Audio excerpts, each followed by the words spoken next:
अगले दिन महापंचायत बैठी, वो भी 21 गांवों की। तेजवीर मलिक ने अपनी बेगुनाही का बहुत रोना रोया, पर कुछ काम नहीं आया। ऐसे मामलों में अक्सर लड़कों की दलीलें तक नहीं सुनी जाती। फिर तेजवीर तो उस कमरे में मौजूद अकेला लड़का था और ना ही वो कुछ साबित कर पा रहा था। उसने जाकर अनुपमा से भी बात करने की कोशिश की, पर उसे किसी ने उससे मिलने नहीं दिया। वो मिलने की हालत में थी भी नहीं। किसी भी लड़की के लिए ये मंजर मरने से भी ज़्यादा दर्दनाक होता है। हालांकि अपने एक साथ हुई जबरदस्ती की गवाह तो वो खुद भी नहीं थी, क्योंकि उसे तो होश ही नहीं था कि उसके साथ हुआ क्या है। कुछ नतीजा ना निकलने पर सबकी बौखलाहट बढ़ने लगी थी। इंद्र प्रताप सिंह भी गुस्से की सीमा को पार करके अब गाली गलौज तक आ गया था।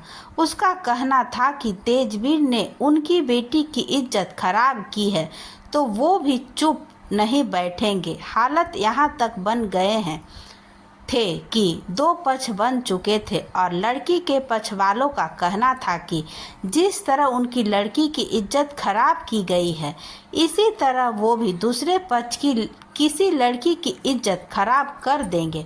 आँख के बदले आँख का नियम।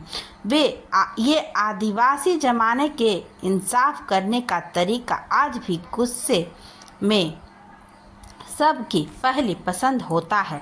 आखिर पंचायत ने दखल दी और खून खराबा ना हो, इसलिए तेजवीर की शादी अनुपमा से करने का फैसला लिया गया और अगले दिन अनुपमा और तेजवीर की शादी तय कर दी गई।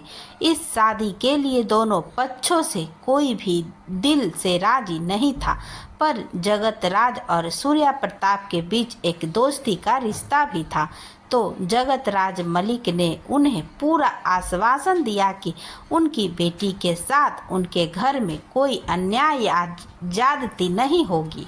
सूर्य प्रताप जी के दिमाग में समाज, इज्जत और भी बहुत कुछ चल रहा था, पर अजय प्रताप जी इस शादी ने सुई की नोक जितने भी खुश नहीं थे। वो तो तेजवीर को जान से मार देना चाहते थे, पर सूर्या प्रताप जी ने उन्हें समझाया पर शांत करवा दिया था। इकलौता बेटा था आखिर उनका, उसे जेल कैसे जाने दे सकते थे वो।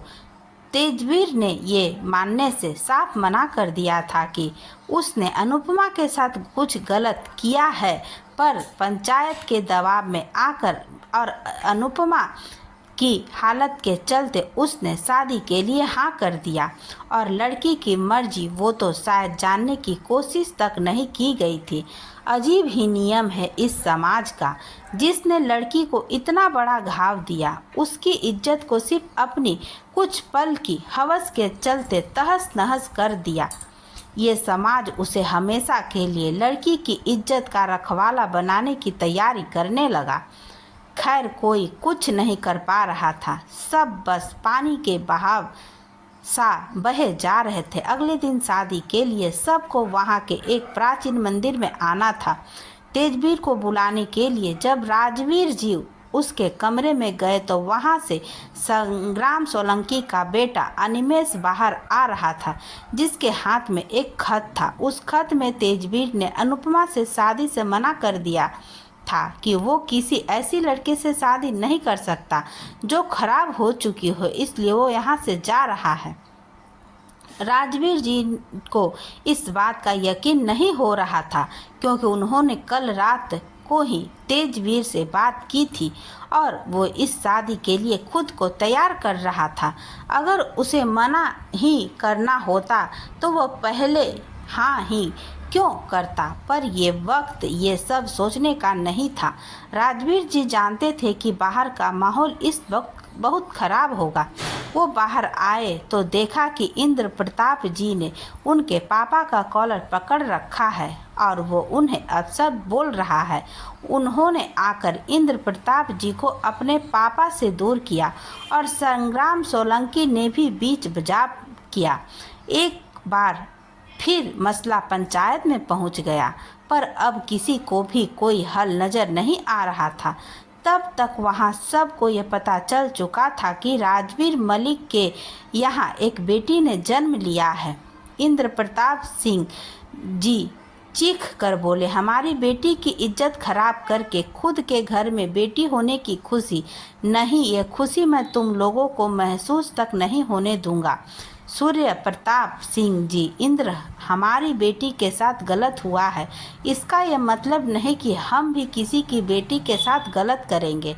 पर पंचायत के कुछ सदस्य संग्राम सोलंकी और इंद्र प्रताप का कहना था कि अगर इस मामले को यूं ही रफा दफा कर दिया तो कल को ऐसे कई मामले जन्म लेंगे। आखिरकार कुछ पंचों ने फैसला किया कि राजवीर जी की बेटी की शादी अजय प्रताप के बड़े बेटे के साथ कर दी जाए और उसके 21वें जन्मदिन पर उसकी विदाई करवाई जाएगी। ये फैसला अपने आप में बहुत ही अनोखा था, पर इस फैसले का मुख्य कारण था कि इससे दोनों परिवारों के बीच खून खराबा नहीं होगा, क्योंकि दोनों ही परिवारों के बीच पनपी रंजिश बहुत कुछ खराब कर सकती थी।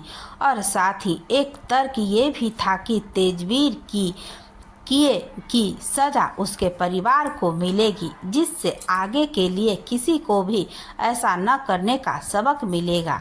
तेजवीर ने जिस परिवार की लड़की की इज्जत खराब की है, वह अब तेजवीर की खुद की भतीजी उस परिवार में बहू बनकर जाएगी। कहने को तो ये पंचायत का आपसी दुश्मनी न बढ़ने देने का फैसला था, पर दबी आवाज़ में हर कोई ये बात कह रहा था कि राजवीर की बेटी से ही अब अनुपमा के साथ किए गुनाह का बदला लिया जाएगा।